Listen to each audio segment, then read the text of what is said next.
Cheikh Anta Diop. Il est né le 29 décembre 1923 à Tchétou et mort le 7 février à Dakar. Cheikh Anta est un scientifique de formation, historien, anthropologue, chimiste et un politique sénégalais. Il a cependant été un précurseur dans sa volonté d'écrire l'histoire africaine après la colonisation.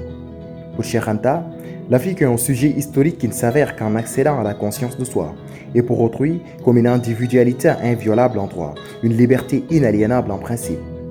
Il s'est attaché sa vie durant à montrer l'apport de l'Afrique, et en particulier de l'Afrique noire, à la culture et à la civilisation mondiale. Cheikh Anta a été l'un des penseurs africains les plus influents du XXe siècle. Il a développé la théorie d'une Égypte ancienne profondément africaine. Cheikh Anta Diop affirmant dans son thèse et dans son livre Nation, Nègre et Culture, publié en 1954, que Thalès, le premier philosophe grec, est le premier d'entre eux qui a étudié en Afrique et dit avoir appris la philosophie auprès des Égyptiens. Donc, les Grecs étudièrent en Égypte parce que celle-ci était le centre intellectuel de l'Antiquité. L'infériorité de la race, le prélogisme de la mentalité, c'est-à-dire une théorie selon laquelle l'esprit de l'homme primitif ignorait les principes d'identité, l'exclusion du monde africain noir de l'histoire universelle, Cheikh Anta va prendre le contre-pied théorique de ce milieu solidement établi dans l'enceinte même de l'université française. D'abord, par la présentation de sa thèse qui sera refusée, ensuite par la publication de son livre Nation, Nègre et Culture. Le livre qui sonne comme un coup de tonnerre. Dans le livre, Cheikh Anta y fait la démonstration que la civilisation de l'Égypte ancienne était négro-africaine, justifiant les objectifs de sa recherche.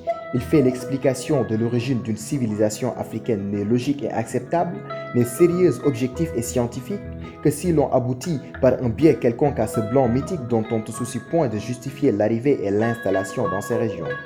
Il y évoque aussi l'indépendance de l'Afrique, la création d'un État fédéral continental africain et négroïde de l'humanité et de la civilisation.